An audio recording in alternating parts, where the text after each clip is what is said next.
ರಾತ್ರಿ ನನ್ನ ಫ್ರೆಂಡು ಇಲ್ಲಿಂದ ಬರಬೇಕಾದ್ರೆ ಡ್ಯೂಟಿ ಮುಗಿಸ್ಕೊಂಡು ಅಲ್ಲಿಂದ ಸ್ಟ್ರೈಟ್ ಬಂದಿದ್ದಾರೆ ಸರ್. ಅಲ್ಲಿ ಡೈರೆಕ್ಟಾಗಿ ಬಂದಮೇಲೆ ಇದು ಲೈಟ್ಸು ಇಲ್ಲ ಅನಿಸುತ್ತೆ, ಅಲ್ಲಿ ಬಂದು ಗುದ್ದಿದ್ದಾರೆ. ಗುದ್ಬಿಟ್ಟು ಇಲ್ಲೆಲ್ಲ ಬಿದ್ದಿದ್ದು, ಕಾಲಿಗೆಲ್ಲ ಸ್ಟಿಚ್ ಆಗಿದೆ. ಒಂದು 8 ಸ್ಟಿಚ್ಚು, ನೀ ಜಾಯಿಂಟ್ಗೆ ಒಂದು 8 ಸ್ಟಿಚ್ ಆಗಿದೆ, ಆ್ಯಂಕಲ್ ಜಾಯಿಂಟ್ಗೆ ಒಂದು 4 ಸ್ಟಿಚ್ ಬಿದ್ದಿದೆ, ಮತ್ತು ಕೈಗೆಲ್ಲ ಗಾಯ ಆಗಿದೆ.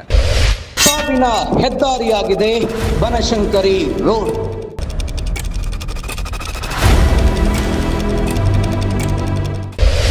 ಬ್ಯಾರಿಕೇಡ್ನಿಂದ ಭೀಕರ ರಸ್ತೆ ಅಪಘಾತ.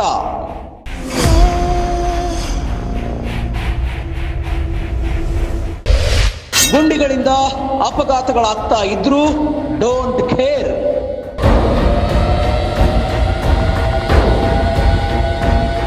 ತುಮಕೂರು ನಗರ ಬೆಂಗಳೂರಿನಷ್ಟೇ ವೇಗವಾಗಿ ಬೆಳೀತಾ ಇದ್ದು 2ನೇ ರಾಜಧಾನಿ ಅಂತಾನೂ ಕರೆಸಿಕೊಳ್ಳುತ್ತಿದೆ. ಆದರೆ ಅಭಿವೃದ್ಧಿ ಹೊಂತಾ ಇರೋ ನಗರದಲ್ಲೇ ಗುಂಡಿಗಳದ್ದೇ ಕಾರವಾರ ಆಗಿದ್ದು, ಗುಂಡಿಗಳಿಂದ ನಿತ್ಯ ಸವಾರರು ಅಪಘಾತಕ್ಕೀಡಾಗ್ತಿದ್ದಾರೆ. ತುಮಕೂರು ನಗರದಲ್ಲಿ ಗುಂಡಿಗಳಿಂದ ಸಾಲು ಸಾಲು ಅಪಘಾತಗಳಾಗ್ತಾ ಇದ್ರೂ ಅಧಿಕಾರಿಗಳು ಮಾತ್ರ ಕಣ್ಮುಚ್ಚಿ ಕುಳಿತಿದ್ದು ಸಾರ್ವಜನಿಕರ ಆಕ್ರೋಶಕ್ಕೆ ಕಾರಣವಾಗ್ತಿದೆ.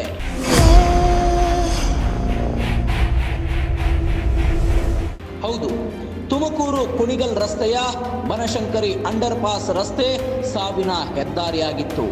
ಈ ಬಗ್ಗೆ ಪ್ರಜಾಶಕ್ತಿ ಟಿವಿ ಸಾಲು ಸಾಲು ವರದಿ ಮಾಡಿದ ಬಳಿಕ ಎಚ್ಚೆತ್ತ ಅಧಿಕಾರಿಗಳು ಅಂಡರ್ ಪಾಸ್ ರಸ್ತೆಯನ್ನ ಸರಿಪಡಿಸುವ ಕೆಲಸ ಮಾಡಿದ್ರು. ಹೀಗಾದರೂ ಕೂಡ ಬನಶಂಕರಿ ರಸ್ತೆ ಮಾತ್ರ ಸಾವಿನ ಹೆದ್ದಾರಿಯನ್ನು ಹಣೆಪಟ್ಟೆಯಿಂದ ದೂರ ಆಗ್ತಾ ಇಲ್ಲ. ತುಮಕೂರು ಕುಣಿಗಲ್ ರಸ್ತೆಯಲ್ಲಿ ಬಿದ್ದಿರೋ ಗುಂಡಿಗಳಿಂದ ಅಪಘಾತಗಳಾಗ್ತಾ ಇದ್ದು ಸವಾರರು ಆಸ್ಪತ್ರೆ ಪಾಲಾಗ್ತಿದ್ದಾರೆ. ಇದೀಗ ಗುಂಡಿಯಿಂದ ಸವಾರನೊಬ್ಬ ಕೈಕಾಲು ಮುರಿದುಕೊಂಡು ಆಸ್ಪತ್ರೆ ಪಾಲಾಗಿರೋ ಘಟನೆ ನಗರದ ಬನಶಂಕರಿ ಬಳಿಯ ನಯರ ಪೆಟ್ರೋಲ್ ಬಳಿ ನಡೆದಿದೆ.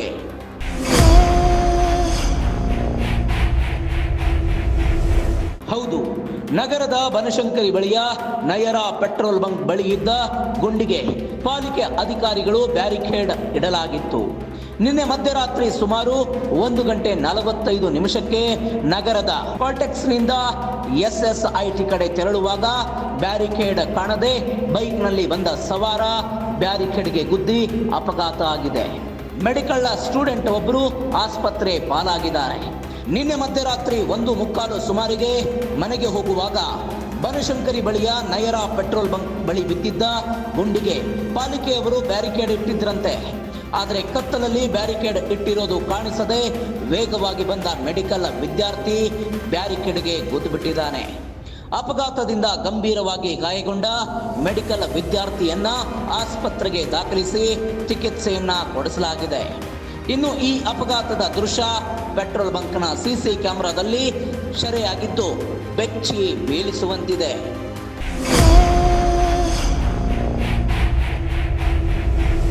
ಇನ್ನು ಗುಂಡಿಗಳಿಂದಲೇ ಅಪಘಾತಗಳಾಗಿವೆ ಅಂತ ಅಧಿಕಾರಿಗಳ ವಿರುದ್ಧ ಬೈಕ್ ಸವಾರನ ಸ್ನೇಹಿತ ಆಕ್ರೋಶ ಹೊರಹಾಕಿದ್ದಾರೆ. ರಸ್ತೆ ಗುಂಡಿಗೆ ಬ್ಯಾರಿಕೇಡ್ ಹಾಕಿದ್ದಾರೆ. ರಾತ್ರಿ ವೇಳೆ ಬ್ಯಾರಿಕೇಡ್ ಕಾಣಿಸದೆ ಅಪಘಾತವಾಗಿದೆ. ಅಧಿಕಾರಿಗಳ ನಿರ್ಲಕ್ಷ್ಯದಿಂದಲೇ ಈ ಅಪಘಾತ ಸಂಭವಿಸಿದೆ. ದಿನ ಓಡಾಡೋ ಜನರಿಗೆ ಯಾವ ರಸ್ತೆಯಲ್ಲಿ ಗುಂಡಿ ಇದೆ ಅಂತ ಗೊತ್ತಾಗುತ್ತೋ ಹಾಗೆ ಬಚಾವಾಗ್ತಾರೆ. ಆದರೆ ಬೇರೆ ಕಡೆಯಿಂದ ಬಂದವರಿಗೆ ಹೇಗೆ ಗೊತ್ತಾಗಬೇಕು ಅಂತ ವಿದ್ಯಾರ್ಥಿಯೊಬ್ಬರು ಕಿಡಿಕಾರಿದ್ದಾರೆ. ನನ್ನ ಫ್ರೆಂಡು ಇಲ್ಲಿಂದ ಬರಬೇಕಾದ್ರೆ ಡ್ಯೂಟಿ ಮುಗಿಸ್ಕೊಂಡು ಅಲ್ಲಿಂದ ಸ್ಟ್ರೈಟ್ ಬಂದಿದ್ದಾರೆ ಸರ್. ಒಂದು 60-70 ಸ್ಪೀಡ್ ಇರ್ಬೋದು ಗಾಡಿ. ಡೈರೆಕ್ಟಾಗಿ ನೋಡ್ಕೊಂಡಿಲ್ಲ, ಅಂದರೆ ಅಪ್ಸ್ ಇದೆಯಲ್ಲ ಅದು ಡೈರೆಕ್ಟಾಗಿ ಕಾಣಲ್ಲ. ಅಲ್ಲಿ ಡೈರೆಕ್ಟಾಗಿ ಬಂದಮೇಲೆ ಇದು ಲೈಟ್ಸು ಇಲ್ಲ ಅನಿಸುತ್ತೆ, ಅದೆಲ್ಲ ನಡುವೆ ಹಳ್ಳ ತೋಡಿ ಇದನ್ನ ಹಾಕಿದಾರಲ್ಲ, ಅದು ಸ್ಟ್ರೇಟಾಗಿ ನಿಂತಿತ್ತು ಅನಿಸುತ್ತೆ ಮುಂಚೆ.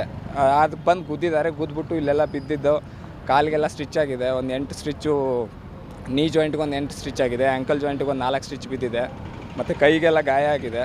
ಸೊ ಗುಂಡಿ ಮತ್ತು ಬ್ಯಾರಿಕೇಡಿಂದಾನೇ ಇದಾಗಿದೆ. ಗುಂಡಿ ಮತ್ತು ಬ್ಯಾರಿಕೇಡಿಂದಾನೇ ಸರ್. ಅಂದ್ರೆ ಗಾಡಿ ಕಾಣಲ್ಲ ಒಂದೇದು ರಾತ್ರಿ. ಅದಕ್ಕೇನಾರ ರೇಡಿಯಮ್ಮು ಪ್ರಿಕಾಷನ್ ಮೆಜರ್ಸ್ ಏನು ಇಟ್ಟಿಲ್ಲ ಅವರು. ರೇಡಿಯಮ್ ಹಾಕೋದಾಗಲಿ, ಹಳೆ ಬ್ಯಾರಿಕೇಡ್ ಇಟ್ಟವ್ರೆ, ರಿಫ್ಲೆಕ್ಷನ್ ಇಲ್ಲ, ಏನಿಲ್ಲ. ಸೊ ಹಂಗೆ ಮಾಡ್ತಾ ಇದ್ದಾಗ ಸ್ಪೀಡ್ ಮೇಂಟೈನ್ ಮಾಡಿ ಅಂತ ಕಾಷನ್ ಬೋರ್ಡು ಹಾಕಿಲ್ಲ ಮುಂಚೆಯಿಂದ. ಸೊ ಹಂಗಾಗಿ ಬಂದ್ಬಿಟ್ಟು ಇದಾಗಿದೆ. ತುಮಕೂರಿಗೆ ಹೊಸಬ್ರು ಬಂದರೆ ರೋಡ್ ಗೊತ್ತಿಲ್ದವ್ರಾದರೆ ಕಷ್ಟ ಆಗುತ್ತೆ. ರೋಡ್ ಮುಂಚೆ ಅಡ್ಡಾಡೋರಾದರೆ ಹಳ್ಳ ಗುಂಡಿ ಗೊತ್ತಿರೋರಾದರೆ ಓಡಾಡ್ತಾರೆ, ಅವ್ರಿಗೇನು ಗೊತ್ತಿಲ್ಲ. ಸೊ ಹಂಗಾಗಿ ಇಲ್ಲಿ ಬಂದು ಬಿದ್ದಿರೋದು. ನಿನ್ನೆ ಎಷ್ಟು ಗಂಟೆದಾಗಿರೋದು ಸರ್? ರಾತ್ರಿ 12 ಗಂಟೆ ಅದು 1 ಗಂಟೆ ಸುಮಾರಿಗೆ ಆಗಿರ್ಬೋದು ಸರ್. ಇವರೇ ಹಾಸ್ಪಿಟ್ಲ್ ಕರ್ಕೊಂಡೋಗಿ ಸೇರಿಸಿದ್ದು, ನಮಗೂ ಆಮೇಲೆ ಗೊತ್ತಾಗಿತ್ತು. ಇನ್ನು ಪಾಲಿಕೆ ಅಧಿಕಾರಿಗಳು ಬೆಳಗ್ಗೆ ರಸ್ತೆ ಕಾಮಗಾರಿ ಹೋಗ್ತಾರೆ, ಸಂಜೆ ವೇಳೆಗೆ ಗುಂಡಿ ತೆಗೆದಿರ್ತಾರೆ, ಗುಂಡಿ ಮುಚ್ಚದೆ ಬ್ಯಾರಿಕೇಡ್ ಇಟ್ಟು ಹೋಗ್ತಾರೆ. ಇದರಿಂದ ಸವಾರರಿಗೆ ಸಾಕಷ್ಟು ಸಮಸ್ಯೆ ಎದುರಾಗ್ತಿದೆ. ಅಲ್ಲದೆ ತುಮಕೂರು ಪಾಲಿಕೆಯ ಅಧಿಕಾರಿಗಳು ಕಳಪೆ ಕಾಮಗಾರಿ ಮಾಡ್ತಾ ಇದ್ದು ಅಪಘಾತಕ್ಕೆ ಕಾರಣ ಆಗ್ತಾ ಇದೆ ಅಂತ ಕರ್ನಾಟಕ ರಕ್ಷಣಾ ವೇದಿಕೆಯ ಮುಖಂಡ ಯತೀಶ್ ಪಾಲಿಕೆಯ ವಿರುದ್ಧ ಕಿಡಿಕಾರಿದ್ದಾರೆ.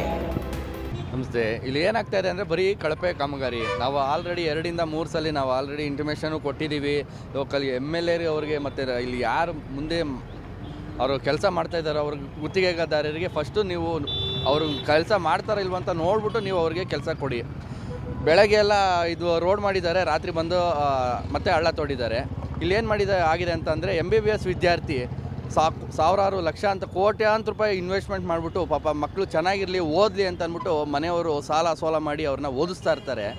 ರಾತ್ರಿ ಏನಾಗಿದೆ ಅಂದರೆ ಬರ್ತಾ ವಿದ್ಯಾರ್ಥಿಗೆ ಹಳ್ಳ ಇರೋದು ಗೊತ್ತಾಗಿಲ್ಲ, ಬಂದು ಗುದ್ದಿ ಕಾಲು ಮುರಿತವಾಗಿದೆ ಅವನಿಗೆ. ಅವ್ರಿಗೆ ಮನೆಗೆ ಯಾರು ನೋಡ್ಕೊತಾರೆ?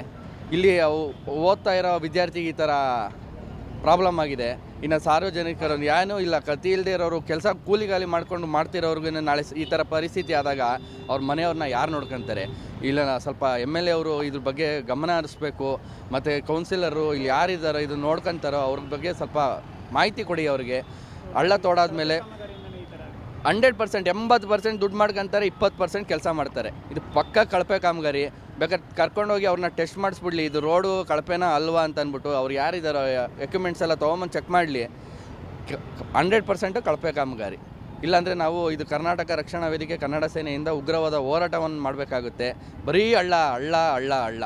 ಸ್ಮಾರ್ಟ್ ಸಿಟಿ ಹೆಸ್ರಿಗೆ ಮಾತ್ರ ಸ್ಮಾರ್ಟ್ ಸಿಟಿ, ಮಿಕ್ಕಿದೆಲ್ಲ ಕಳಪೆ ಕಾಮಗಾರಿ. ಗುಂಡಿ ಮುಚ್ತಾ ಇದ್ದೀವಿ ಅಂತ ಹೇಳ್ತಾ ಇದ್ದಾರೆ ತುಮಕೂರಲ್ಲಿ ಇರೋವೆಲ್ಲ. ಎಲ್ಲಿ ಮುಚ್ಚಿದ್ದಾರೆ? ಬನ್ನಿ ನಮ್ಮ ಜೊತೆ ಒಂದು ಸರ್ವೆ ಮಾಡೋಣ, ನಾನೇ ಕರ್ಕೊಂಡು ಹೋಗ್ತೀನಿ. ಇಲ್ಲಿಂದ ಮಂಡಿಪೇಟೆ ಮೇಯ್ನ್ ರೋಡು ಇದು. ಇಲ್ಲಿಂದ ಶಿವಮೊಗ್ಗ ಮತ್ತು ಕುಣಿಗಲ್ಲು ಬೆಂಗಳೂರು ಸೇರುವ ಮೇಯ್ನ್ ರೋಡ್ ಇದು. ಬೆಳಗ್ಗೆ ಆದರೆ ಸಾವಿರಾರು ಲಕ್ಷಾಂತರ ಜನ ಇಲ್ಲಿ ಓಡಾಡ್ತಾರೆ. ಅವ್ರಿಗೇನೋ ಹೆಚ್ಚು ಕಮ್ಮಿ ಆಯಿತು ಅಂದರೆ ಯಾರು ಹೊಣೆ? ಇಲ್ಲ ಒಂದು ಅವ್ರಿಗೊಂದು ಇನ್ಶೂರೆನ್ಸ್ ಅಂತ ಪಾಲಿಸಿ ಅಂತ ಮಾಡಿಸ್ಬಿಡ್ರಿ, ನೀವು ಹೆಂಗಾನ ಕಳಪೆ ಕಾಮಗಾರಿ ಮಾಡ್ಕೊಂಡು ಓಡಾಡ್ರಿ. ಅದೇನೇ ಆಗಲಿ, ತುಮಕೂರು ನಗರ ಗುಂಡಿಗಳ ಸಿಟಿಯಾಗಿ ಬದಲಾಗ್ತಾ ಇದ್ದು ಗುಂಡಿಗಳನ್ನು ತಪ್ಪಿಸುವುದಕ್ಕೆ ಹೋಗಿ ಬೈಕ್ ಸವಾರರು ಅಪಘಾತಕ್ಕೀಡಾಗ್ತಿದ್ದಾರೆ. ಇನ್ನಾದರೂ ಪಾಲಿಕೆಯ ಅಧಿಕಾರಿಗಳು ಎಚ್ಚೆತ್ತು ನಗರದಲ್ಲಿರೋ ಗುಂಡಿಗಳಿಗೆ ಮುಕ್ತಿ ನೀಡ್ತಾರಾ ಅಂತ ಕಾದು ನೋಡಬೇಕಾಗಿದೆ. ಕ್ಯಾಮರಾ ಪರ್ಸನ್ ಸಂಜಯ್ ಜೊತೆ ಪುನೀತ್, ಪ್ರಜಾಶಕ್ತಿ ಟಿವಿ, ತುಮಕೂರು.